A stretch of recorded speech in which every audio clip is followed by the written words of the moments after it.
90.7 FM, the people's voice.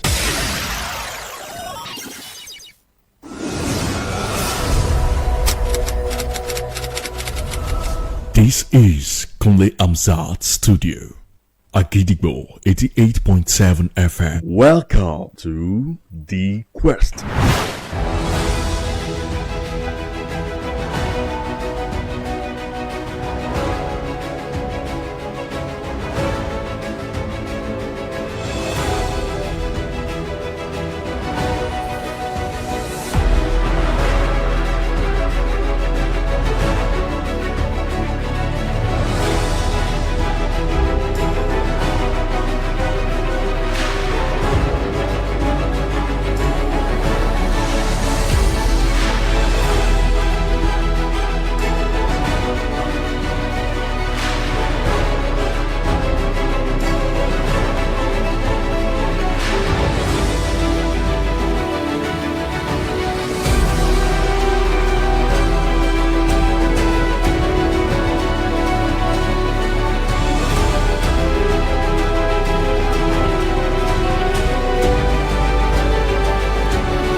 Speaking at a public event in Bauchi, Governor Seyi Makinde said, "For 7 years, we didn't witness anything like this in Oyo State. I declared to run for presidency at 4 p.m. and by 9 a.m. the following morning, the children were abducted."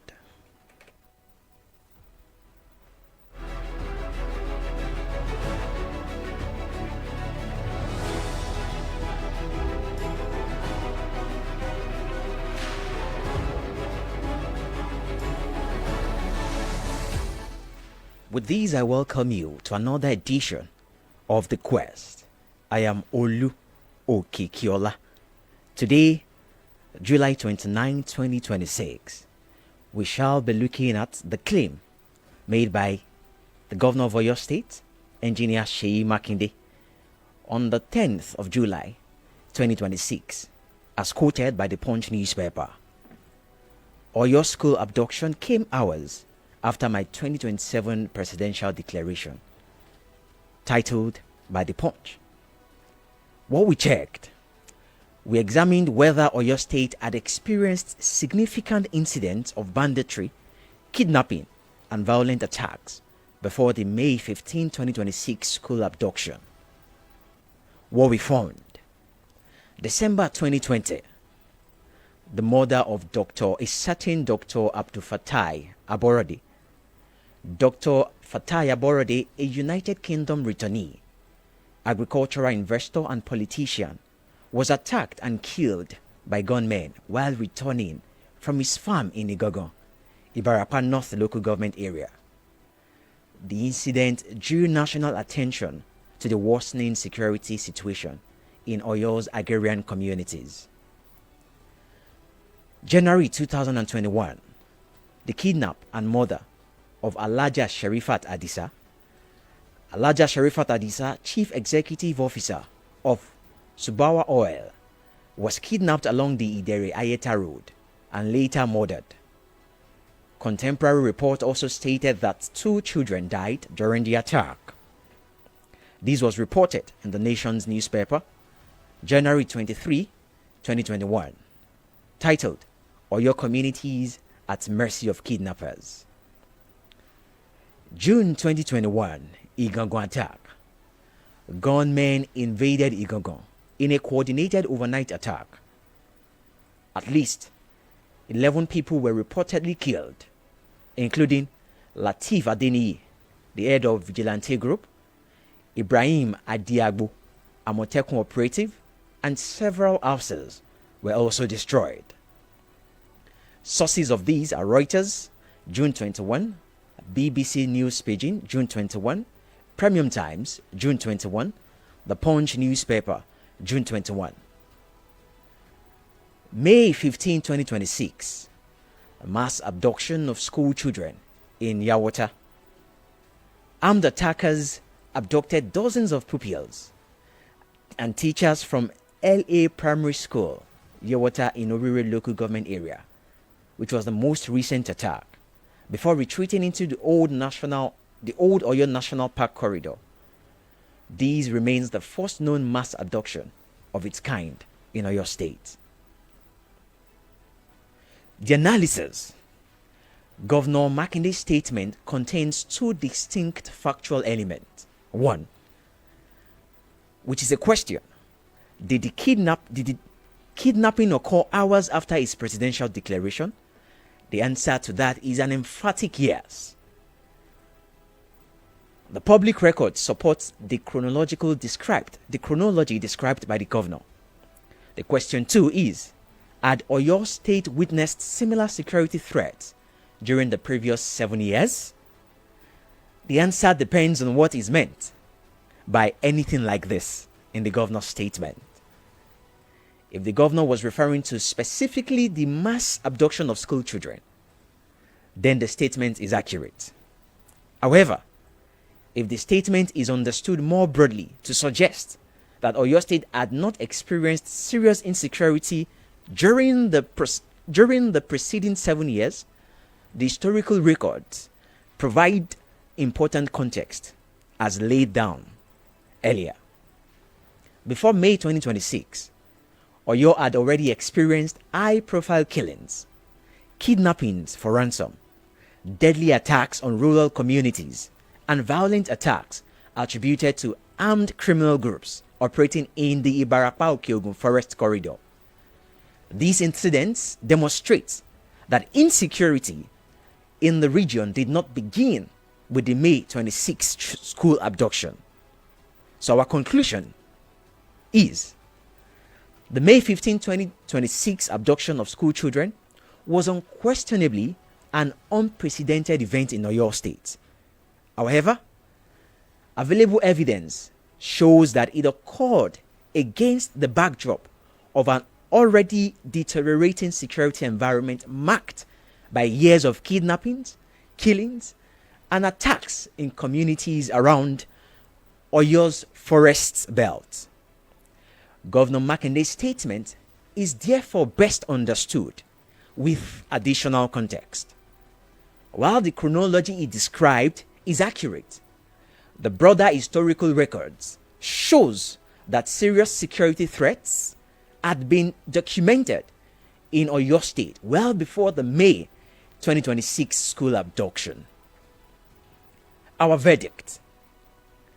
Governor Makinde is correct that the May 15, 2026 abduction of pupils and teachers in Yawata was unprecedented in Oyo State, and the sequence of events he described, that it occurred hours after his presidential declaration, is supported by public record. However, the statement, omitting important context, will be judged misleading because available evidence shows that Oyo State had experienced years of kidnapping, deadly attacks, and bandit-related violence in the Ibarapa-Okiogun axis and surrounding forest communities before the school abduction. While the mass kidnapping of school children was unprecedented, the presence and activities of armed criminal groups in that area were not.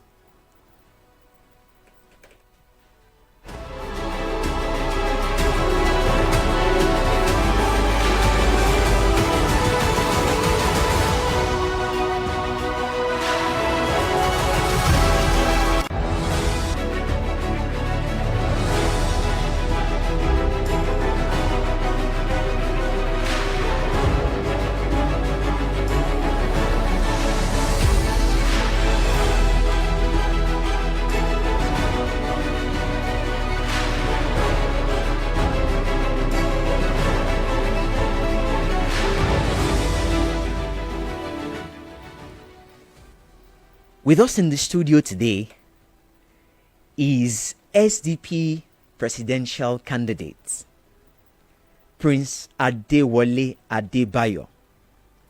He's a Nigerian lawyer, businessman. lessons are that a free, fair, and credible elections is not a given. That all the stakeholders have to do their own part. And I'm doing my own part.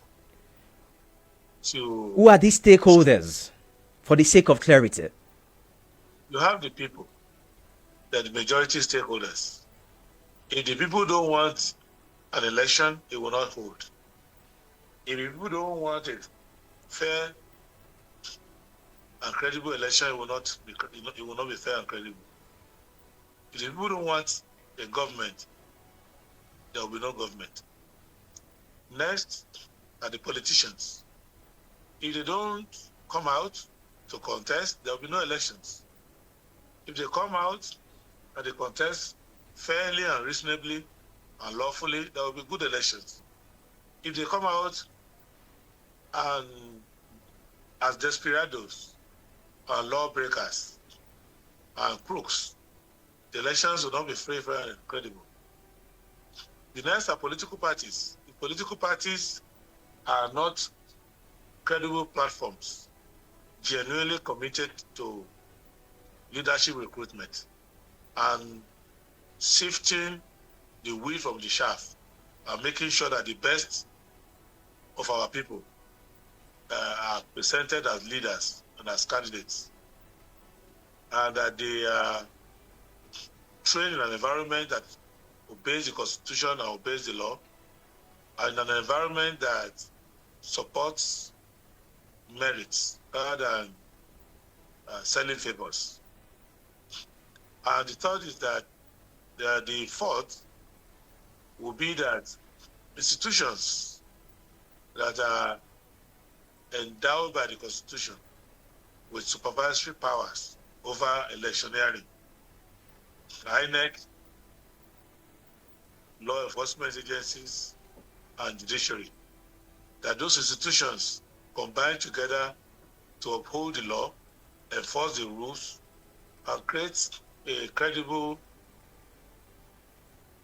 platform that is fair to all and that is a level playing ground. And lastly, that the fifth, the media, yes, the fifth one, that the media, which is the fourth estate of the realm, actually focuses on exposing corruption, exposing weaknesses of candidates, exposes differences in opinion, exposes the dialectics of the ideologies of different parties, and emphasize issues that are genuine and germane to the good order and development of the country. That so when we are politicking, it is when you are posing questions in the media, setting agenda, discussing issues, emphasizing issues, that it is those issues that are actually going to help the voters to determine who is the best candidate, which is the best platform, what are the best issues around which to contest elections. Those are the institutions. If we learn our lessons, I'm a party leader. Before you go on the lessons, sir, let's quickly go on a short commercial, and when we are back, you shall go ahead with the lessons.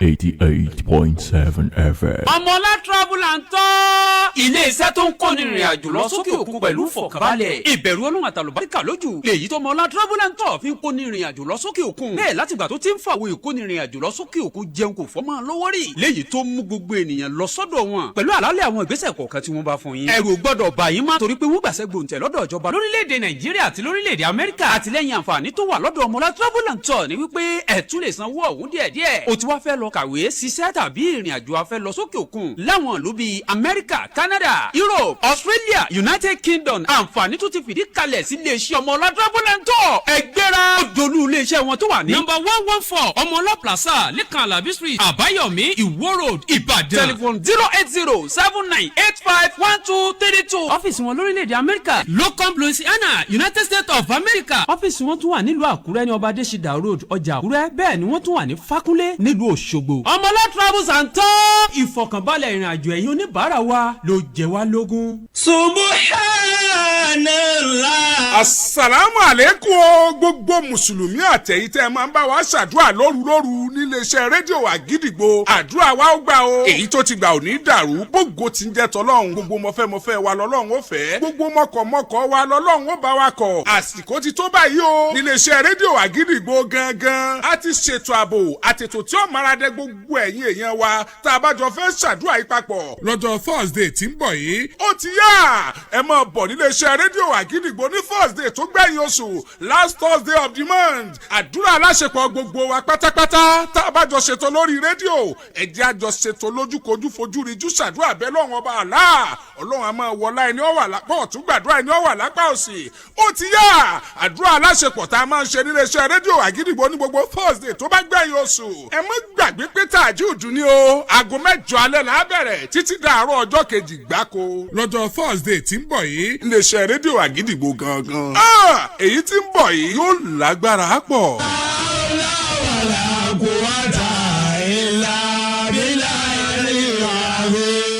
ọ̀rọ̀ ìdìbò tó wà ńlẹ̀ nípínlẹ̀ Ọ̀yọ́ ọ̀rọ̀ gbogbo wa ni kò sẹ́ni tí ò kàn nítorí ọ̀rọ̀ tó bá kàn sáàsùn yóò kàn síbí ọ̀rọ̀ tó bá kogójì yóò kàn ọ̀ọ́dúnrún ohun tó bá kan abọ́yadé ti gbogbo ọlọ́ya ni gbogbo ọmọ ìpínlẹ̀ Ọ̀yọ́ ò nílé lóko lódò lẹ́yìn odi nílẹ̀ adúláwọ̀ ni àbí lókè òkun àgbájọ ọwọ́ la fi sọ̀yà lọ̀rọ̀ tó wà ńlẹ̀ yìí o ká lè gba ìpínlẹ̀ Ọ̀yọ́ kalẹ̀ lọ́wọ́ àwọn ọ̀jẹ̀lú ẹ jẹ́ a jọ darapọ̀ nínú àkójọpọ̀ àwọn èèyàn tó ń fẹ́ rere ìpínlẹ̀ Ọ̀yọ́ eléyìí tá a pè ní Oríyọmí Grassroots Mobilizer OGM káàkiri àgbáńlá ayé kò síbi tẹ́ ẹ̀ ti lè darapọ̀ mọ́ wa ẹ lọ sójú òpó ìtàkùn ayélujára tí ń jẹ́ www.oriyomigrassrootsmobilizers.com.ng ẹ forúkọ sílẹ̀ ńbẹ̀ gbogbo ìbéèrè tẹ́ ẹ bá ní ẹ béèrè ńbẹ̀ á sì dá yín lóhùn á dáhùn ìbéèrè yín láì fàkókò ṣòfò lẹ́ẹ̀kan sí www.oriyomigrassrootsmobilizers.com.ng lójú òpó wa OGM ọmọlúàbí pọ́nbélé ohun èèyàn lóhùn ọlọ́run.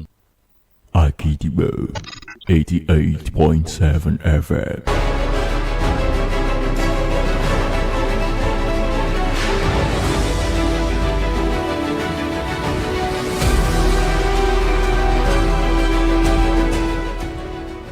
Yes, welcome back. We have with us in the studio, joining us via Zoom, he's currently in London, Prince Adewale Adebayo, the SDP presidential candidate. So you can go ahead with the lesson, sir. Yeah, so I was saying that the lessons is that each of the 5 broad categories of stakeholders have to play our role. And I know that I fall into 4 of the categories. I am a citizen, and I take my country seriously, and I take the issue seriously. That's why in my campaign, in my engagement, in my mobilization, I try to focus on critical success factors that if we get them right, align them well, we will be able to choose leaders who will confront the problems that we have from time to time with solutions and resources that are available to us, and then we can make progress from generation to generation. Before you continue, sir, how well have these 5 categories played their role? How well have we played our roles? Well, as citizens, we can do much better. Citizenship is a contract. It's a social contract between you and your country. You have certain expectations and rights and privileges. I'm, for example, now aspiring for the leadership of my country for the 2nd time.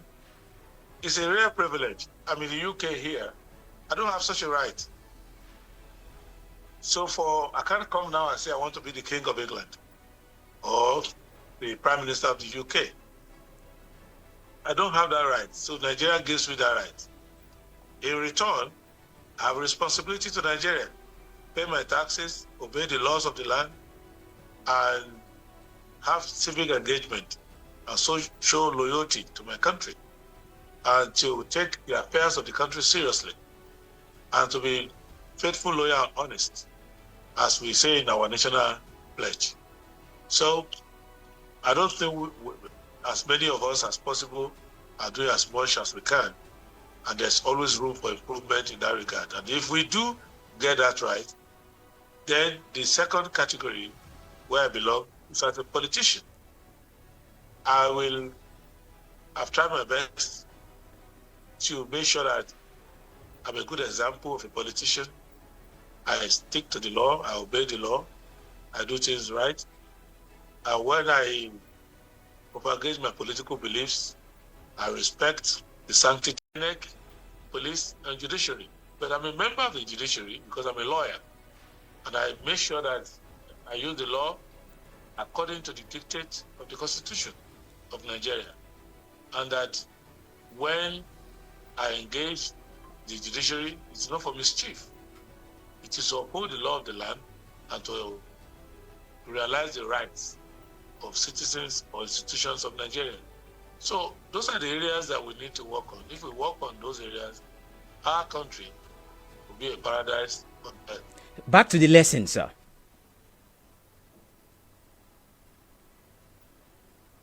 Hello? Yeah, back to the lessons. Can you hear us, sir? Yes, back to the lessons you said. Yes, so you were speaking before I interrupted you to take us on how well we have played our roles across the four spectrum. Yes. So you can. I also wrap it up by saying that those are the roles that we need to play. So if you are in INEC, let's say you are Professor Joash Abukpiton, you know you are not just an appointee of President Tinubu, you are a national officer, a constitutional officer for Nigeria, and that you are a guarantor of the continuity of our democracy, and that if you uphold the sanctity of elections, the credibility of the voting process, and you keep the integrity of your institution, and you don't do things to please one person or favor another person or spite another person, that you follow the law, you will have gone a long way in creating stability in the country. Because politicians, I can tell you, I mingle with politicians a lot, and I'm one of them. Politicians, despite all their troublemaking, if the institution stands firm, the politician will obey. You can see when the matter gets to Supreme Court, despite the ambition of politicians, they will give it up. If the INEC insists on doing the right thing, even the president, as a politician, will ultimately do the right thing, because he can't fire 10 INEC commissioners at once, and he can't fire 2 or 3 successive INEC chairmen. So it will be difficult. So it's for those who are there. The same thing with the police and the DSS and other law enforcement agencies and the armed forces. If you remember that you are wearing the uniform on behalf of the country, and the loyalty you owe is to the country, not just the government of the day, and you stick to your guns, I believe so, that we will do better. And for the media, for example, if you didn't invite me, I wouldn't be here. And if you didn't ask me these questions, I won't be responding. So for as much as media uses the platforms that they run to promote national unity, national excellence, and they are trying to make sure that no crooks, no scoundrels, no unworthy persons find their ways into the leadership of the country, that they will expose everybody for who they are, intellectually, psychologically, ideologically, historically, and all otherwise, that no crook. Because in most democracies, the fear of the media is the reason why people with bad records don't come out. Because they know that if you have these bad records and you are minding your business and you venture into politics, the media will expose you from the day you enter primary school, nursery school, till today. Any information they have, they will confront you. And if our media can be like that, and if there are issues on which you are not consistent, what you said in the media 20 years ago, the media will break it out and say, but 20 years ago you said this. Why are you saying something opposite now? And if there is a weakness in your reasoning, syllogism, you propose ideas that cannot work, you propose measures and programs that you cannot fund, you show ignorance of the key critical facts and figures, the media will confront you. Those are the things that the media will do, and that they will try to enlighten the public and shame those who want to sell their votes or those who want to buy votes, and generally uphold the truth. If we do all of that, we'll go well. We'll get better.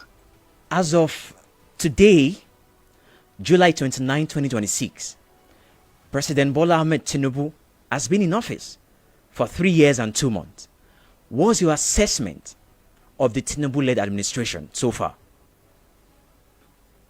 Well, unfortunately, it's a woeful non-performance.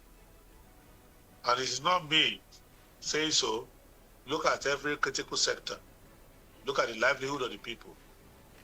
You started your opening regarding the debates regarding insecurity, kidnapping. You're mentioning your water, Orire, and things like that. Just your introduction alone has answered the question. This was not what your people bargained for when they were voting 4 years ago. Water was not what the people of Benue bargained for. And so many other bad instances that I don't want to emphasize here, including in Abuja yesterday, in Benue 2 days ago, in Kaduna 3 days ago, and many other places that the media has not actually highlighted. This insecurity continues, and it's within the power of the president to do something about it, and he hasn't done well about it. And the issue of the economy, Nigerians are suffering.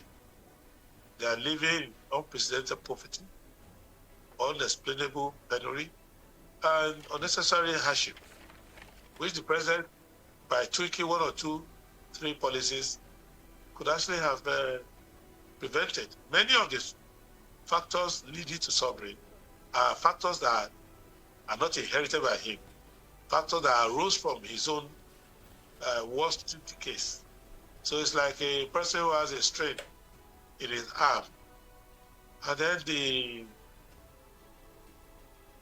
doctor or therapist that you went to actually breaks the arm now.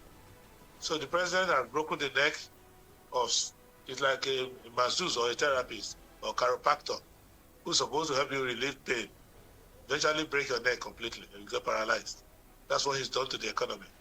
And even though we warned him that this would be the consequences, it shows that the president suffers of economic illiteracy. He doesn't know what he's doing. He doesn't know how to manage an economy properly. Even though he's an accountant, and one has to respect the fact that his history shows that he was a very intelligent auditor and accountant. But clearly he's not paying attention to the economy, and he has been a very terrible manager of the economy. On the economy, sir, the figures show some positives. For instance, GDP grew by 3.8% year on year in real terms in quarter 1 2026, higher than the first quarter 2025, which was 3.13%. Also in trade, year on year, 2.8%. Quarter 1 2026, 0.29% higher than the rate recorded in the previous year. Also in oil sector, we've experienced and we've recorded an increased growth of 2.57% year on year, which is 0.00% increase relative to the corresponding quarter in 2025. Then our GDP in real terms, mining, grew by 1.89% year on year in quarter 1 of 2026 compared to quarter 1 2025. Manufacturing, the same thing. So these figures are contrary to you saying that he has performed completely woefully. You have just exposed how infectious economic illiteracy can be. Because the government, as in this case, is full of economic illiterates. The media reporting them cannot escape being affected by it. Number one, what you're just illustrating to me is like saying a person who had malaria and went to the hospital, and the hospital broke his neck, he got paralyzed. He is now recovering little by little from the paralysis. The malaria that took him there has not been addressed, but now he couldn't move his finger before, now he's moving one finger. That's you're not accounting for where you met him. Where the president met the economy is worse than before. Where did he meet the economy, sir? Okay. Now, you should be telling me, but if I'm the one to tell you, I'll tell you. When he met the economy, poverty had not reached almost 80% where it is today. Bag of cement was not selling for 14,000. You didn't have to use 1,300 naira to buy a liter of fuel. More companies were open than now. And the growth you mentioned, you have to realize that when you grow 3% in real macroeconomic development, we have to adjust that against the population. Because if you increase your GDP by 3% and your population grows by 4%, you have negative growth. If you increase petroleum production by 2% and the cost of production grows by 8%, you have negative 6. So that is why the macroeconomic indicators are always very systematic and very simple to understand. One, you find fiscal health. Is the government collecting more money today, but are they able to balance their budget better than yesterday? So if you are collecting more money nominally today, but you are still running deficit, you are borrowing more, it shows to you that you haven't got that right. Then you go to that's government income and expenditure. That is to say, whatever government is earning, still cannot pay government bills. So they fail in that regard. Then you go to the monetary side, which is run by the central bank. You ask yourself, is inflation down? Even by their own records, 19 states have inflation higher than 30%. 19 out of 36 states. So automatically they fail in that regard. But it is easing. As of January 2025, some states have hit around 40%.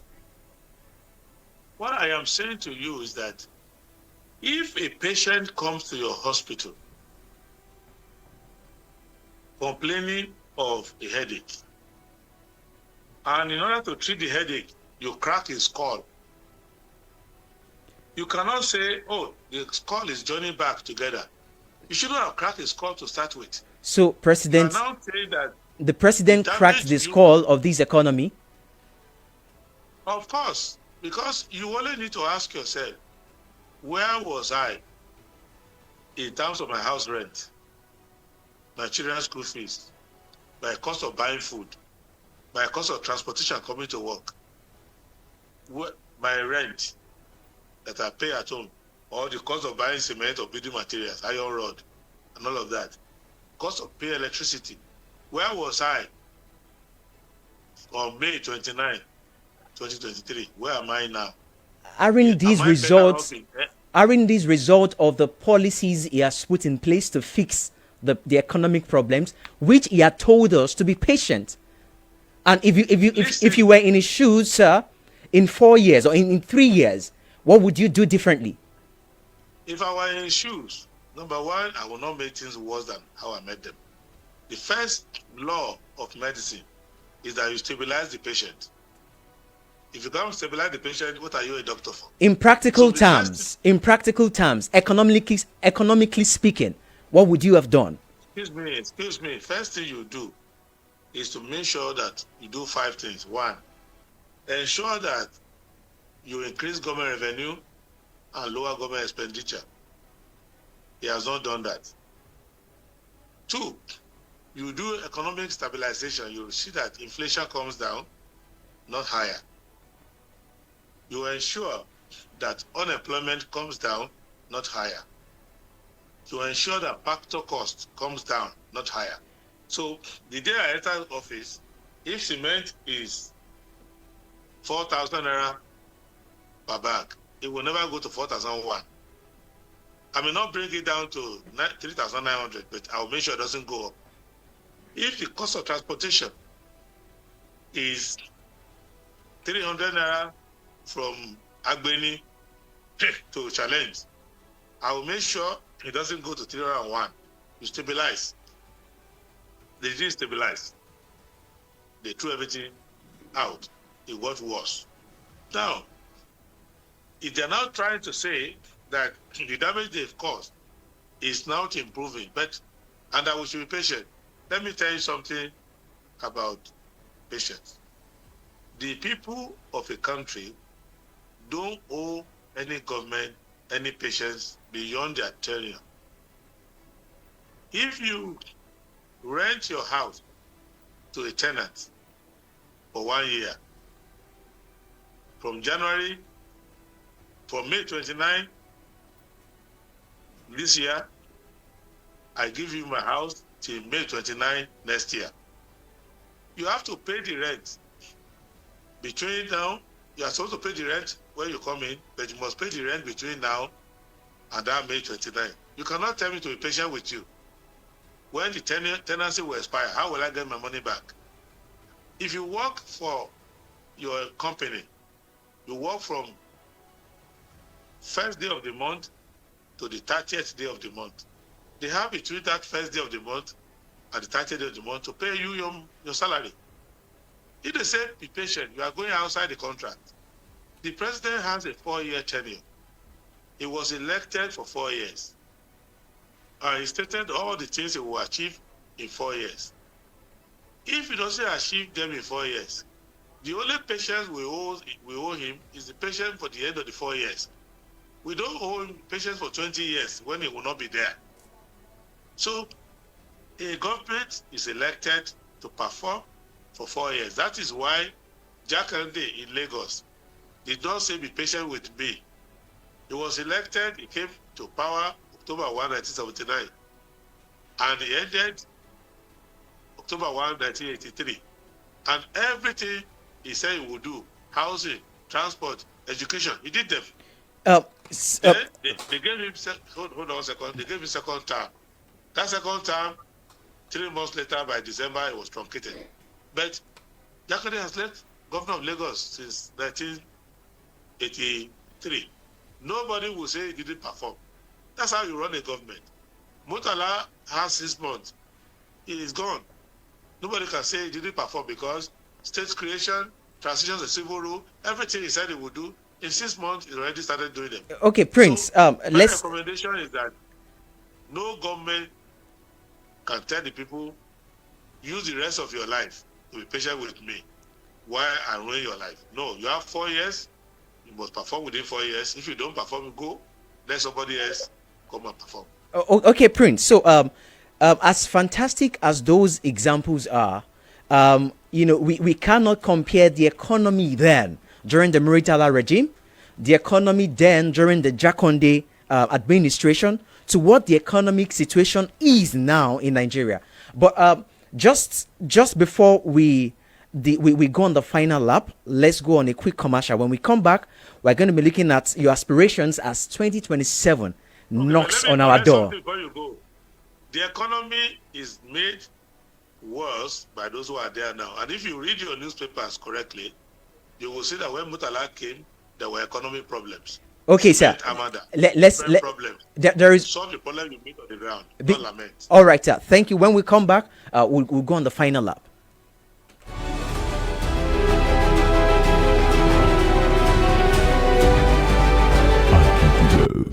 88.7 FM.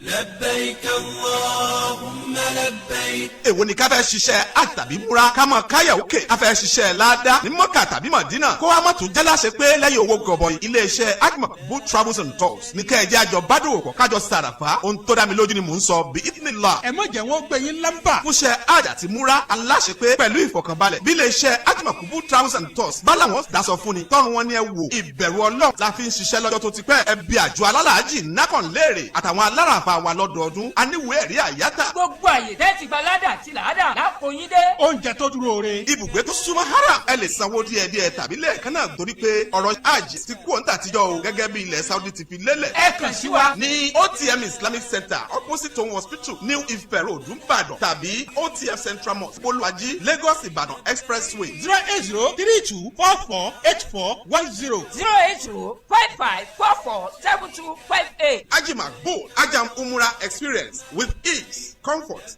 and sunnah. Benefit, reward, Factual Africa. Everybody join the world. àǹfààní àti èrè ló máa jẹ́ tiẹ̀ lóṣooṣù tó o bá lè darapọ̀ mọ́ Value Circle Africa. ṣé o mọ̀ pé tó bá ń gbègbèsè ayé ìlera èrè ńlá ni láàyè ọ̀tọ̀ nítorí ìlera lọ́rọ̀. gbogbo ìgbà tó o bá tún wá rajà lọ́wọ́ Value Circle Africa o kàn máa sọ àlàáfíà ara rẹ dọ̀tun nìkan o tún mú ìgbélárugẹ bá ayé ara rẹ ni. nítorí bó o ti ń rajà tó péye tó sì lérè lórí bẹ́ẹ̀ lẹ̀bùn tún wà fún ọ lórí ọjà tó o bá rà lọ́dọ̀ wọn. ẹgbẹ̀rún 45 náírà ni wàá fi darapọ̀ gẹ́gẹ́ bí ọmọ ẹgbẹ́ wọn. ojoojúmọ́ ni wọ́n sì ń gbòòrò sí. Value Circle Africa ló ń ṣe ìgbélárugẹ àwọn oògùn ìbílẹ̀ tí wọ́n fi ewé àti egbò ṣe nílẹ̀ Áfíríkà. fẹ́kùnrẹ́rẹ́ àlàyé ẹ pè 0901-227-3075 tàbí 0707-653-5189 àti 08062841295.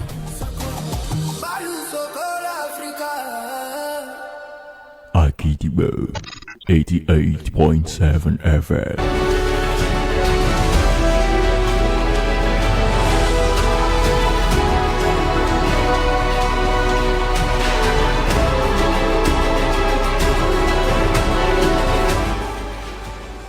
Welcome back. Our guest is SDP presidential candidate, Prince Adewale Adebayo. So, Prince, what would be my final question for you on the show today is, going into 2027 elections, do you have trust in the institution, INEC, and every other institution responsible for free, credible, and fair election? Well, I trust in God. I trust in Nigerian people. And it is Nigerian people that will man INEC, that the one who will wear uniform in the police, do work in DSS, and all of that. So I believe that Nigerians want what is good for the country. It is just to show them leadership. So it is my responsibility to make sure that those institutions work. How so? And how so is very simple. You will see that many mistakes that INEC will have made, the SDP alone, the SDP with me, and the SDP in conjunction with other political parties, we've strengthened up INEC on many occasions. When they make mistake, we write to them, we force them, we put pressure them. They don't agree, we go to court against them, and we get a directive from the court to correct them. And we engaged. When the police came to invade SDP Secretariat, we continue to engage with the IG of police, with the Commissioner of Police, with the Deputy Commissioner, with the DPO, with full pressure. Eventually, we're back to our office. But all these you're claiming you do produced what you, in your judgment, reckon as incredible elections of 2023. You keep working. Life is a continuum. If there is no final bus stop in the life of a nation, you wake up every day and do what you need to do. Let me tell you, democracy is like cleaning the marketplace. You cannot say, I've gone to Dubai market, I've cleaned it today very well. It will never be dirty again. It doesn't work like that. You clean it every day. That's how it gets clean. So all those countries you see, whose democracies work, whose streets are clean, if somebody does it every day. So it's not like if I engage INEC only one time, then they won't do something wrong again. No. Each time they do something wrong, I come out, and then not only correcting their own, we learn lessons. Like now, if you go to INEC, they will tell you that SDP have been fighting them for the past 10 days on allowing us to upload our House of Assembly candidates. We've written them various letters, had meeting with them. But eventually, when they allow us to upload and corrected the error, within 2 days, we've uploaded 90% of what we will have used 2 weeks to do. So they can see now that not only is the SDP coming to INEC to pressure INEC to do the right thing, when they are doing their own part, they do it on time. They do it well, do it professionally. Prince, so, in 30 seconds, do you see yourself, do you consider SDP a much more formidable opposition than the other opposition parties? What I see is that SDP will find it, the Nigerian people will find it easier to work with the SDP. And they will turn the SDP from being an opposition to the government. That our principles are easier to understand, our politicians are more honest, our platform is clearer when we're more determined and we're engaged. And so if your aim is to change the government for the better, to improve the situation, SDP is easier for you. And it's a long-standing political party that produced MK Abiola. Our farewell to poverty and insecurity, you already know it. You know what we stand for. So what you need to do is to bring more people who are honest to join us, and then to support us and to see that we do free, fair, and credible election. We don't buy vote. We don't sell vote. All right, sir. Prince, thank you. Thank you very much. Because of want of time, we have more questions to ask you. We hope that we'll be able to bring you again, especially when the campaign starts proper, so that we can table and discuss more extensively on these issues. Thank you very much for your time, sir. Thank you, and may God bless Nigeria. Amen. God bless Nigeria. Thanks so much to my producer, Wurola Yusuf, my associate producer, Baba Lasumadi Akonwo, my studio manager, Don D, Don, and Bolu. Same time, same station, next week. The program is The Quest. Thank you.